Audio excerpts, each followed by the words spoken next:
presentamos Tiempo de Dios con el pastor Ezequiel Molina Hijo. Una palabra de fe que puede transformar. Gloria a Dios. Salmo 41, yo creo que mucha gente se lo sabe de memoria, sobre todo la versión de la Reina Valera del 60. Pacientemente esperé a Jehová y se inclinó a mí y oyó mi clamor y me hizo sacar del pozo de la desesperación, del lodo cenagoso. Puso mis pies sobre peña y enderezó mis pasos. Puso luego en mi boca un cántico nuevo, alabanza a nuestro Dios. Verán esto muchos y temerán y confiarán en Jehová. Bienaventurado el hombre que puso en Jehová su confianza y no mira a los soberbios ni a los que se desvían tras la mentira. Amén. Pueden tomar asiento. Quiero hablarles con el tema librando mi batalla con paciencia. Librando mi batalla con paciencia. El Salmo 40 es uno de los salmos más conocidos de la Biblia y sobre todo la versión de la Reina Valera del 60 es la que resulta más familiar a nuestros oídos. Ahora bien, ese salmo nunca deja de impresionarnos. Esas palabras son poderosas cada vez que la escuchamos y ministran a nuestras vidas. En días pasados, estando en la iglesia, creo que de la Romana, alguien lo citó mientras iniciaba el culto y yo me desplazaba por el templo. Y fue sorprendente cómo al ver la cara de una persona que estaba próxima a mí, que conocemos su batalla con su matrimonio, inmediatamente las palabras del Salmo se convirtieron en respuesta de Dios para esa vida. Ahora, el Espíritu Santo ministró a mi espíritu esta palabra un día que meditaba en qué debía hablarle a la familia y a las personas que, aún siendo cristianas, tienen situaciones que no han podido superar en su vida. Tienen situaciones que no se han podido resolver en sus vidas. Quizás situaciones de años, quizás situaciones que son recurrentes. No hay cosas más difíciles que esa. He visto cómo familias, por ejemplo, que tienen casos con niños enfermos, que quizás padecen algún tipo de trastorno, tienen que lidiar una y otra vez. Y me recuerdo el hombre aquel que vino donde Jesús buscando respuesta y los discípulos no pudieron resolver el problema del muchacho que caía en un estado de histeria, en un estado de paranoia. Y lo que había en ese muchacho lo tiraba en el agua, lo tiraba en el fuego. Y ese hombre vino donde el equipo ministerial de Cristo buscando ayuda, pero ellos sin embargo no pudieron, hasta que Cristo apareció en escena y preguntó qué pasaba. Y el hombre le reclamó y le dijo: Señor, tu gente, tus colaboradores no me han podido resolver. Y toda la vida tengo luchando con este muchacho. Esto me tiene la vida sin sentido. Esto me tiene la vida amargada. Porque este muchacho cae en un estado de histeria, se hace daño y no hay medicina, no hay doctor, no hay solución humana que pueda detener lo que pasa y el trastorno que genera en mi familia. Cristo reprendió a los discípulos y les dijo: ¿hasta cuándo voy a estar enseñándole lo mismo, porque este espíritu no sale, sino es con ayuno y con oración. Inmediatamente oró por el muchacho y terminó la batalla de ese hombre y de esa familia. Pero las batallas de la vida a veces no son tan simples como quisiéramos predicar desde un púlpito como este. Y creo que algunos predicadores con ligereza, aunque tengan buena intención, no necesariamente transmiten ni tratan de dar respuesta a la realidad de las batallas en la vida. ¿Qué es una batalla? Un problema que tengo que enfrentar, una situación que no logro superar, algo que escapa a mi capacidad para resolverlo, que me agobia, que me entristece, que me quita la paz, que me quita la alegría, que acaba con mi estado de bienestar, aun cuando tenga todos los problemas resueltos. Hay batallas con enfermedades que no ceden, que siempre están, enfermedades que están ahí latentes y como una pesadilla, de repente salen y nos quitan todo el estado de plenitud y de satisfacción que tenemos. ¿Qué es una batalla? Un problema con un matrimonio. Un matrimonio que vive un mes bien y 8 meses mal.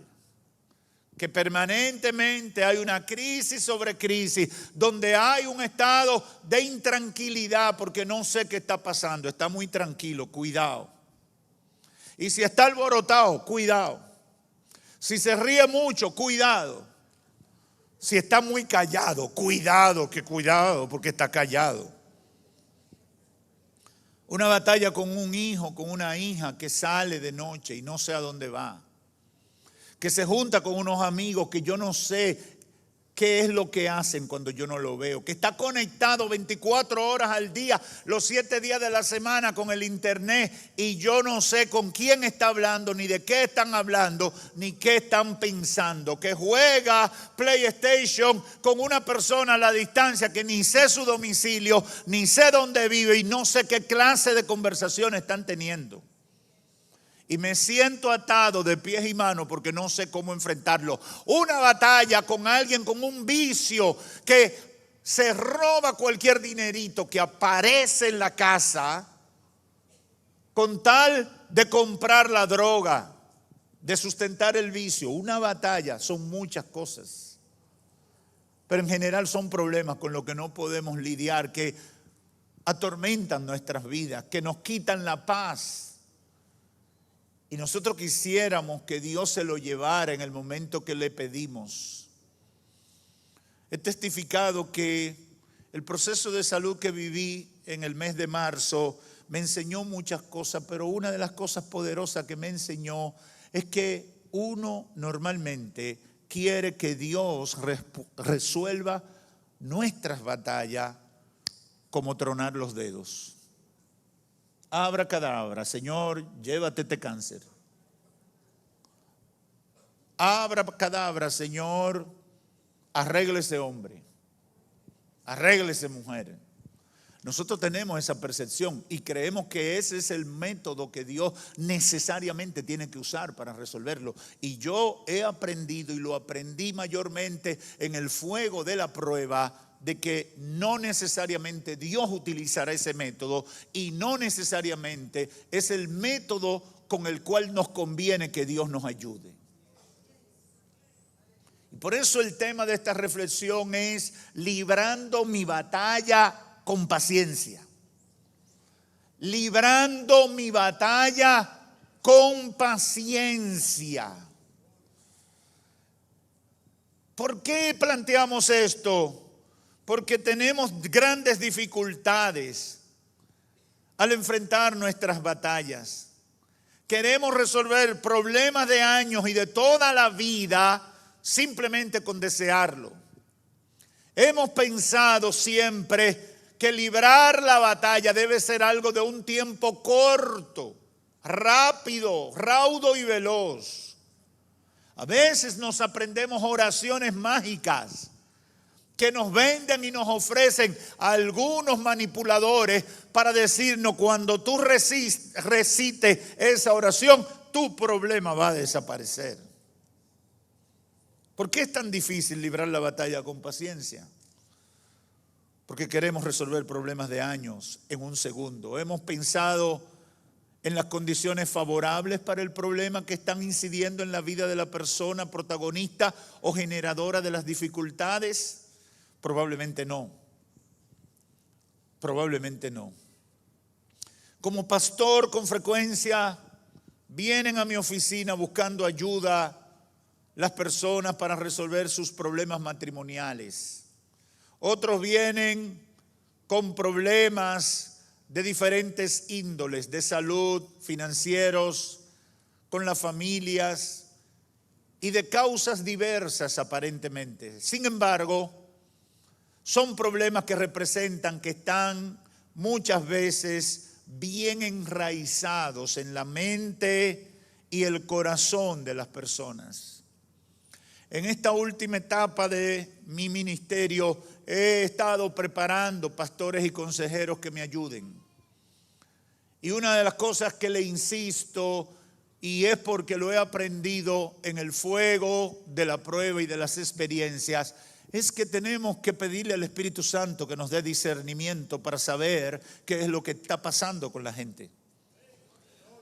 Todo el mundo pinta su batalla con el color que quiere que los demás vean, no necesariamente con la realidad que están viviendo.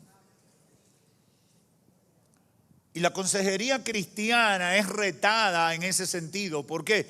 Porque si tú solamente vas a dar un consejo en función de lo que esa persona te quiere enseñar de lo que le está pasando, tú vas a errar en el consejo. Porque esa persona muchas veces no quiere revelar las interioridades de lo que han motivado ese problema. Algo que yo he aprendido con los problemas de pareja es que cuando alguien viene solo a decirme lo malo que es ese desgraciado o esa desgraciada, yo le digo: tráemelo. Yo quiero hablar con él o con ella también. ¿Y por qué? Porque yo sé que ese también tiene una versión de lo que está pasando. Y quizás no se va a parecer a la que me están diciendo en el momento. Tenemos muchas situaciones y con frecuencia tenemos esos casos. Casos de personas atrapadas, desesperadas, impacientes, que buscan una ayuda. En estos días compartí un testimonio que lo quiero compartir porque es muy frecuente, sobre todo en el caso del adulterio. Un hombre que era cristiano vino donde mí frustrado porque había caído nuevamente en el adulterio, ya después de haberse apartado de esa conducta y haberle entregado su vida a Cristo. Habían pasado casi un año, estaba limpio, estaba en orden y de repente volvió a caer en esa conducta de su vida pasada. Y frustrado vino donde mí porque había caído en eso y había luchado tanto y pensaba que lo había superado, pero ahí estaba otra vez en el mismo problema. Las mismas cosas que lo inducían a caer en adulterio, aún siendo cristiano, lo habían llevado a esa condición nuevamente. Y el reclamo y la pregunta del hombre para mí como su consejero era: si tan solo mi esposa estuviera más dispuesta a tener intimidad conmigo, pastor, yo le aseguro que eso nunca pasaría. Obviamente su reclamo parecía justo. Y en cierta medida, si fuéramos a juzgarlo a priori con rapidez, eso justificaría su adulterio. Lamentablemente, para ese hombre y para cualquiera que esté en la misma situación, la palabra de Dios no establece que en tales casos podemos adulterar. La palabra de Dios no nos da licencia para pecar porque otros no nos quieren complacer en nuestros deseos. Y mucho menos que Dios pasaría por alto una conducta como esa. Y en segundo lugar, las relaciones sexuales no son indispensables para la vida, se puede vivir sin ellas y nadie se va a morir por eso. Por tanto, la batalla de ese hombre, aunque él trataba de justificarse, no se justificaba. Posiblemente tenía años librándose. Es posible, y por experiencia lo sé, que su conducta antes de venir a Cristo lo había llevado a producir esa indiferencia en su esposa. O probablemente esa mujer tenía idea equivocada sobre la sexualidad, sobre su deber como esposa, o simplemente traumas psicológicos que le impedían tener intimidad con normalidad con su esposo, que le ayudara a lidiar con los deseos sexuales que él tenía. Un problema. Pero eso no nació ese día que él vino a mi consejería. Eso era una batalla de años. Eso era una batalla de tiempo. Y él pensaba que ya se iba a resolver del todo. Ese problema, esa batalla, era una situación que debían uno y otro librarla con paciencia. Librarla con paciencia. A veces nos pasamos la vida haciéndonos daño. Por ejemplo, una gente que bebe licor, alcohol todos los días. Bebe por todos los temas bebe. Y entonces se convierte a Cristo, se restaura espiritualmente, pero tiene un problema, tiene una cirrosis hepática en desarrollo. Y entonces esa persona quiere que el Señor se la quite rápido porque él se convirtió. Que ya no, su hígado vuelva a ser lo que era cuando él nació. Y quieren, y yo he visto a Dios hacer milagros poderosos. Yo he visto a Dios sanar gente de cosas que ni yo pensaba que Dios se iba a molestar en sanarla. Pero tienes que enfrentar tu realidad y con paciencia librar esa batalla. Librar esa batalla. No te puedes desesperar. Provocaste ese daño a tu salud durante toda tu vida.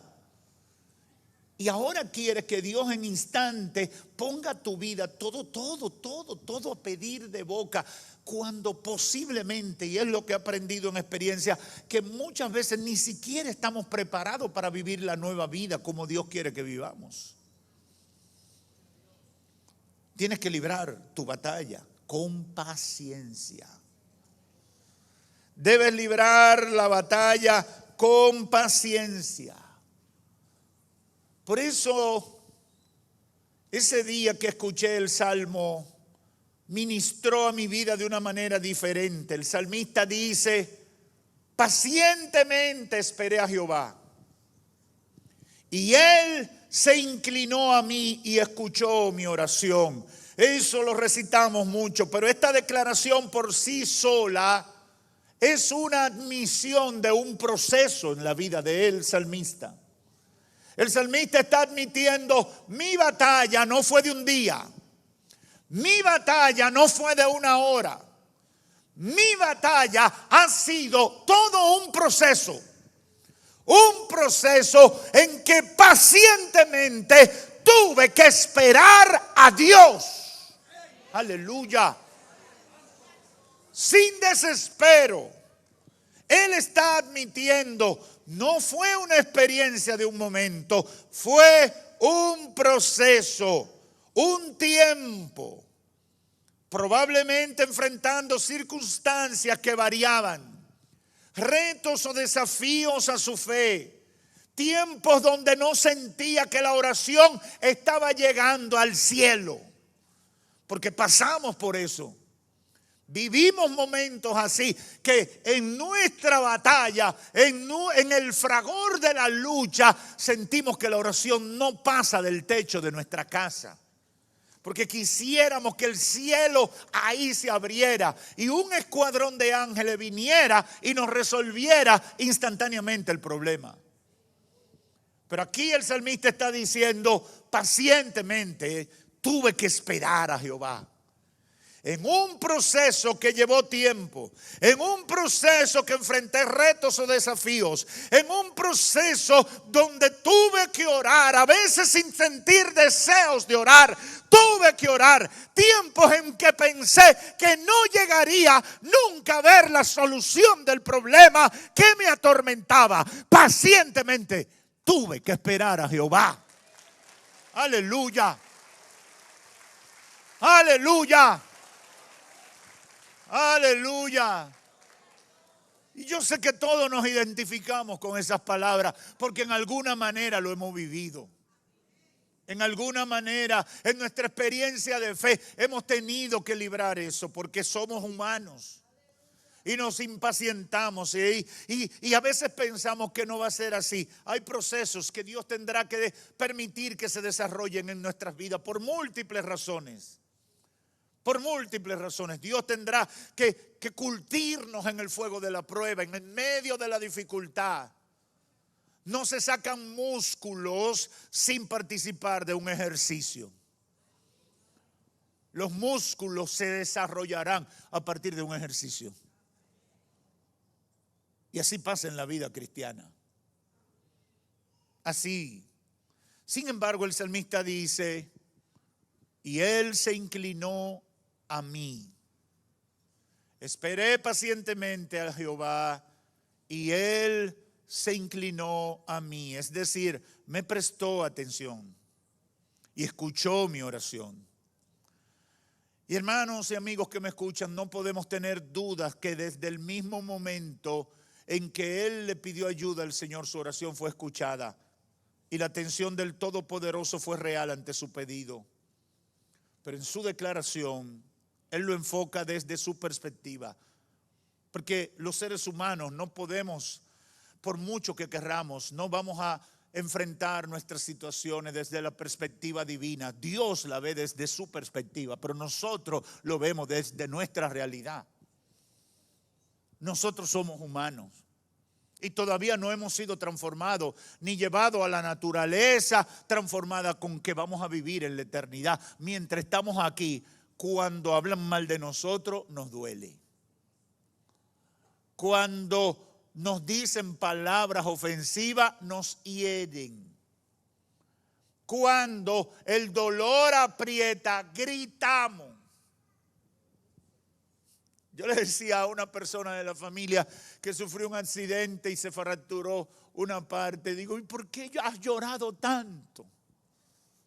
Porque comenzó una persona adulta a llorar. Y me dijo, ¿por qué me duele? Digo, pero aguántate. Me dice, no puedo. Tuve que llorar. Y a veces uno quisiera que el otro no fuera humano, solo porque a ti no te está doliendo. Y la realidad es que nos duele. La realidad es que como humanos cuando nos duele, nos duele. Cuando nos hieren y lo sentimos fuerte y profundo. Ahora dice el salmista, el Señor se inclinó a mí, me prestó atención, escuchó mi oración. Porque Dios siempre nos escucha.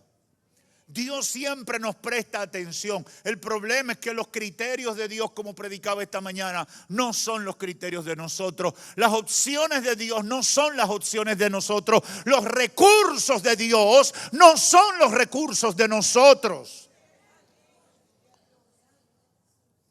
En su declaración, el salmista lo enfoca desde su perspectiva y el proceso de espera que había vivido. Llegó un día donde sintió que Dios se inclinó ante su pedido y lo escuchó, porque fue entonces cuando recibió la respuesta que estaba esperando. Nosotros asociamos la recepción de nuestra petición con el tiempo en que recibimos la respuesta, porque nosotros somos lineales.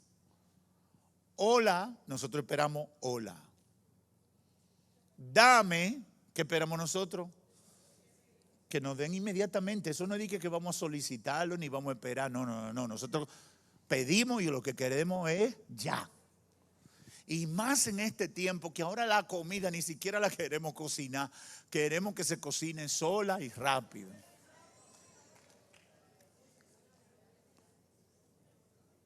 Él se inclinó a mí porque me prestó atención y escuchó mi oración, está diciendo el salmista. Y no podemos tener duda de que Dios lo había escuchado, pero Él está enfocando todo desde su perspectiva. Y cuando el Señor se inclinó y escuchó su oración, es porque Él estaba viendo la respuesta que estaba esperando.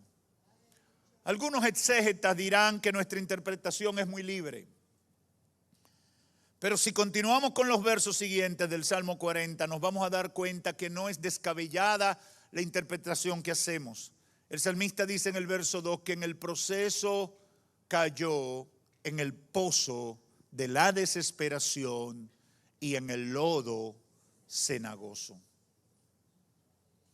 Creo que una de las grandes bendiciones o de los beneficios de los procesos difíciles en nuestras vidas es que nos deben desarrollar, administrar nuestra fe sin caer en la desesperación. Leí una estadística una vez que decía que el 80% de los errores más graves que cometemos en la vida es producto de un estado de desesperación. Es decir, nosotros debemos luchar por no caer en un estado de desesperación. Si usted está manejando una crisis con un enfermo en su casa, usted no se puede poner malo también. Hay gente que entonces se ponen malo ellos. Y en vez de un enfermo hay dos. Yo tengo un muchacho en la Romana que cuando hay crisis ya yo lo mando a amarrar y le he dicho a los ujieres, agárrenlo. Porque le da con subirse al techo para tirarse a resolver. ¿Qué usted cree que le va a pasar a un sujeto que se sube en un cuarto piso y se lanza? Hay gente que hace cosas loquísimas en un estado de desesperación. Y una de las cosas que tenemos que aprender es no caer ahí. El salmista admite que él cayó en el pozo de la desesperación y del lodo cenagoso. Y eso teológicamente uno puede interpretarlo como todo tipo de cosa mala o que no debió hacer, la hizo en un momento de desesperación. Y eso debe ser aleccionador para nosotros. Tenemos que tener cuidado con la desesperación. Satanás utilizará el estado de desesperación para llevarnos a hacer o a cometer errores tan vergonzosos que nos van a impedir levantarnos y ver la gloria de Dios manifestarse en nuestras vidas. Y hay que tener cuidado con eso. En un estado de desesperación, tú puedes abortar todo el proyecto que Dios ha estado desarrollando contigo. El salmista dice, yo caí en el pozo. En ese pozo de desesperación donde las batallas nos llevan. En ese pozo de desesperación donde los problemas parecen acosarnos, que nos llevan al punto sin retorno. La batalla de ese hombre posiblemente tenía un tiempo librándose. Había caído en el pozo de la desesperación, en el lodo cenagoso. Y hay que cuidarse de eso. Hay que cuidarse de eso. En el caso de las parejas y de manera específica en el ejemplo que acabo de exponer, es fácil ver cómo el pecado aflora cuando caemos en el pozo de la desesperación. Pastor, mi esposa me la puso en China y salí para la calle. ¿Cuántas veces no he escuchado eso? Mi esposa se puso difícil y por eso habían 3 diablos atrás de mí. Le dije, vamos para allá. Ajá, ¿y tú crees que Dios te va a respaldar por eso? Pastor, ese hombre me habló de esta manera y le volé encima. Y le tiré la ropa para la calle. Una hermana me contaba en estos días, me decía, pastor, puedo testificar que gané la batalla. Digo, ¿por qué, hermana? Me dice, porque, wow, usted no sabe qué gana tenía yo de coger toda la ropa de ese hombre, picotearla con una tijera y tirarla para afuera. Pastor, pero me aguanté. Y aquí estoy de pie, no lo hice. ¡Aleluya! Le digo, ¿verdad? Porque ¿qué ibas a ganar? ¿Qué ibas a ganar? Crear las condiciones para que ese hecho se convirtiera en un punto más de la batalla que estás librando. El único que gana es el diablo con eso. En el pozo de la desesperación no hay garantías de lealtad a Dios. En el pozo de la desesperación no hay garantía de apego a los mandamientos. Cuando caemos en el pozo de la desesperación, caemos en el territorio donde el diablo tiene poder para inducirnos con eficiencia en todo tipo de pecado. Por eso este salmo es tan importante. En el pozo de la desesperación y en el lodo cenagoso caen los que se desesperan. Caen los que no aprenden a confiar en Dios. Caen los que no entienden que la vida cristiana está llena de procesos y que en nuestra relación con Dios hay un kairos, que es el momento perfecto donde Dios se manifestará y su gloria obrará a nuestro favor. ¡Aleluya! ¡Aleluya! Hay un momento perfecto donde Dios actuará. Y ese es el momento que debemos estar esperando y en plenitud de condiciones para ser testigos del poder de Dios. El kairos de Dios. El testimonio del salmista es que el esperar pacientemente le permitió lidiar aún con la desesperación y el Señor puso sus pies sobre peña y enderezó sus pasos. Luego le dio un cántico nuevo, siendo su postrer estado de tanta bendición que impactaría la vida de muchas personas. Hermanos y amigos que me están escuchando, yo no sé cuál es la batalla que estás librando con tu matrimonio. Yo no sé cuál es la batalla que estás librando con tu pareja. No sé cuál es la batalla que estás librando con tus finanzas, con tus hijos, con tus hermanos, con tu familia extendida, con tus compañeros de trabajo, con el negocio con el que estás tratando de sobrevivir. Yo no sé cuál es tu batalla. La palabra de Dios para ti en esta hora, y es el mensaje que Dios ha puesto en mi corazón en estos días para ministrarle a mucha gente, y lo he estado repitiendo: libra tu batalla con paciencia. Libra tu batalla con paciencia. Libra tu batalla con paciencia. Pastor, ya va un mes. Libra tu batalla con paciencia. Pastor, tiene 3 meses que se fue de la casa. Libra tu batalla con paciencia. Pastor, me dijo hasta del mal que yo voy a morir. Libra tu batalla con paciencia. Como me dijo un hermano: pastor, ahora la mujer mía, el diablo se le metió tan fuerte que ahora lo que fume es tabaco.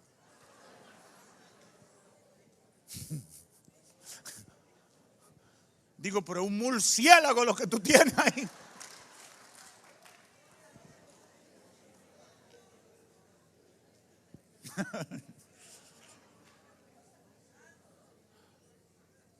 Hermano, hay batallas difíciles, hermano. Hay batallas difíciles en la vida. Usted sabe lo que es estar casado con un loco.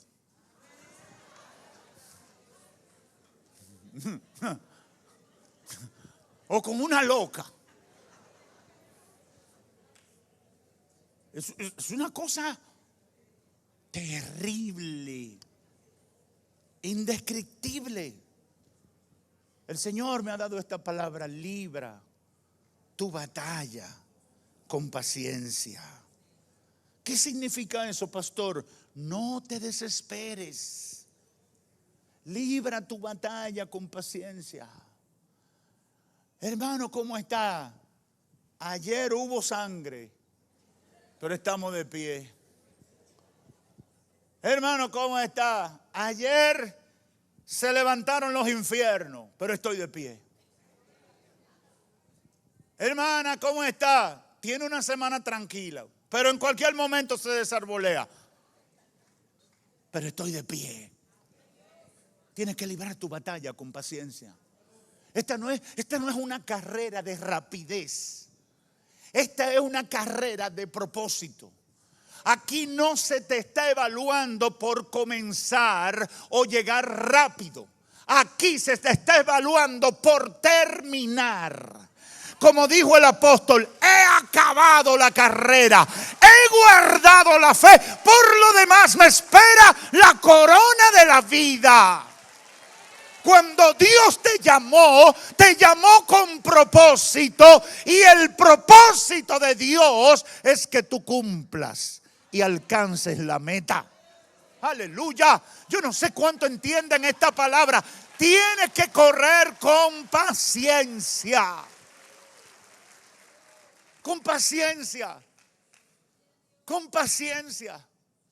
No le des el gusto al diablo de verte expresando palabras descompuestas, palabras negativas, reacciones de inseguridad.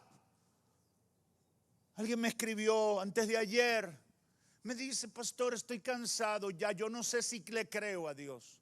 Y escuché por YouTube que Dios no existe. Y aprovecho para decirle a ustedes: el que quiera que lo pastoren por toda esa basura que aparece en internet, yo no soy pastor de gente que se alimenta por internet con esa basura. Yo soy pastor de ovejas que buscan la leche materna, pura y sin contaminación. Porque usted no sabe el testimonio de quien le está hablando. Hay que saber bien quién es que te está hablando, porque hablar bonito y decir cosas maravillosas, cualquiera lo hace. Respaldarlo con un testimonio de vida, eso es otra cosa. Y el internet aguanta todo lo que le pongan. Y ese muchacho, por la foto del perfil, me dijo: no sé si creo en Dios. No sé si puedo ya tener fe con Dios. Yo no sé qué fue, no me explicó cuál era su problema, pero yo le respondí esto. Le mandé el Salmo 40 y le dije: mira, muchacho, tú tienes que librar tu batalla con paciencia. Y tienes que esperar que Dios ponga en orden las cosas. Y en segundo lugar, si tú quieres creerle a cualquier palabrero que te venga con cualquier tipo de disparate, y tú por un incidente, por una situación que no puedes resolver, tú te desanimas y te pones a negar tu fe en Dios, te suelto a tu propia suerte y que te lleve quien no te trajo. Porque tú eres quien decide si le crees a Dios o si no le crees. Dios seguirá siendo Dios. A nosotros nos conviene creerle al Señor. A nosotros nos conviene creerle al Señor. Hay gente que claudican y ponen su fe en cualquier desconocido antes que seguir creyendo en el Dios que ya hace tiempo le ha dado pruebas contundentes de su fidelidad y de su amor y su misericordia para con ellos. Sin embargo, ante cualquier dificultad, ya están creyendo en cualquier cosa antes que a Dios. Y eso es un error terrible. Pelea tu batalla con paciencia. Libra tu batalla con paciencia. No te desesperes. Pastor, ¿por qué usted me dice eso? Porque la experiencia y la palabra me han mostrado que en cualquier momento de repente Dios te puede sorprender y cambiar tu lamento en baile. Yo no sé si aquí hay alguien que puede decir: yo sé lo que usted está hablando, pastor. Yo he amanecido down y termino en fiesta. Aleluya. ¿Tú sabes por qué? Porque Dios no necesita darle mucha vuelta a la cosa. Cuando llegó el momento de Él actuar, Él actúa y cambia los panoramas totalmente. Da giros de 180 grados y tú te quedas con la boca abierta. La espera es solamente muchas veces por nosotros, no es por Dios. Nosotros necesitamos la espera para muchas cosas, para procesarnos, para crecer, para madurar, para aprender dependencia, para ser más sencillo y humilde. A veces Dios tiene que dejarnos pasando nuestro desierto para que dejemos esa altivez de corazón y ese espíritu orgulloso y toda esa fanfarronería que a veces tenemos en nuestros corazones. Dios tiene que dejarte morder el polvo de la derrota y de la humillación para que tú, como Nabucodonosor, tengas que mirar al cielo y decir: el cielo gobierna y yo no soy nadie. Aleluya, aleluya, el cielo gobierna. Oh, gloria a Dios. Y para eso funciona la espera. Para Dios trabajar con nosotros, para Dios moldear nuestro carácter, para Dios enseñarnos que en el desierto, aunque no haya nada sembrado, Él provee maná, Él provee agua, Él provee codornices, Él provee sol, Él provee luz, Él provee sombra. Aleluya, aleluya. En la espera Dios hace muchas cosas. Pacientemente esperé y Él me sacó del pozo de la desesperación, del lodo cenagoso donde caí, puso mis pies sobre peña y enderezó mis pasos. Y luego, aleluya, este verso 3 dice: puso en mi boca un cántico nuevo. Cuando Dios se glorifica, tú dices aleluya. Cuando Dios se glorifica, el gloria a Dios te sale solo. Cuando Dios se glorifica, cuando tú estás viendo la gloria de Dios manifestarse en tu vida, tú danzas fácil, tú levantas tus manos fácil. La gente te ve con un gozo que la gente dice: ¿y qué le pasó a fulanito? ¿Qué le pasó a menganito? Es porque está viendo la gloria de Dios en su vida. Dice el salmista: cuando Él escuchó mi oración, cuando Él me sacó de la desesperación y puso mis pies sobre peña y enderezó mis pasos, luego en mi boca puso un cántico nuevo. Y no había que decirme alaba, porque yo alababa solo. Aleluya. No hay que motivarme, porque yo estoy motivado. Y concluye con una de las cosas más importantes este verso 3. Verán esto muchos y temerán y confiarán en Jehová. La gente se va a interesar por Dios a la medida que ve lo que Dios hace en tu vida.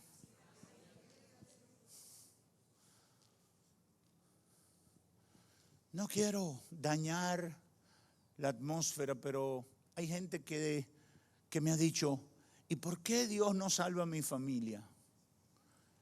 Y algunos, yo he querido decírselo, todavía no lo he hecho, pero me estoy entrenando para hacerlo.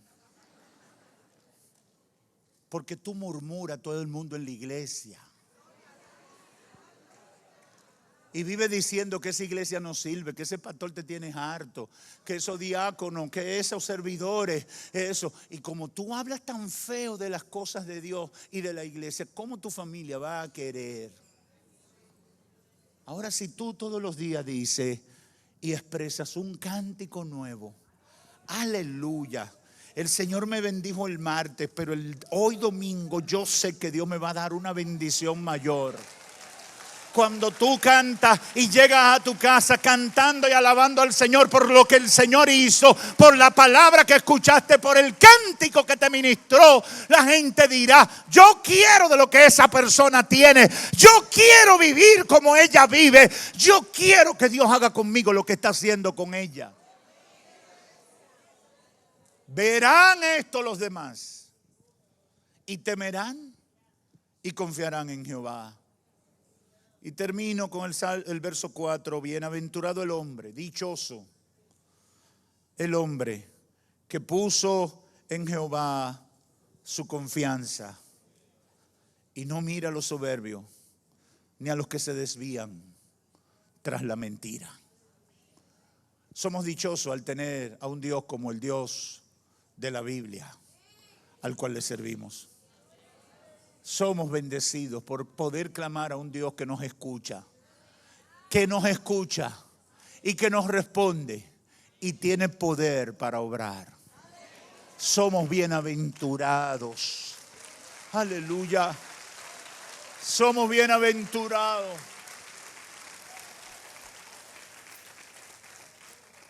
Esta semana un hombre de negocios, con un negocio próspero, en los últimos años le ha ido mal y me dice: si yo no le hubiera servido al Dios que le sirvo, hubiera terminado como otros de mis amigos, con un tiro en la cabeza. Pero yo sé al Dios que yo le sirvo. ¿Qué significa eso? Esto también pasará y Dios será glorificado. He aquí veré la gloria de Dios manifestarse en la tierra de los vivientes. No sé cómo, no sé cuándo, no sé cuánto tiempo Dios se tomará para hacerlo, pero he aquí veré la gloria de Dios en mi vida. Pase lo que pase, aleluya, pase lo que pase, veré la gloria de Dios en mi vida. Libra tu batalla con paciencia. Hemos presentado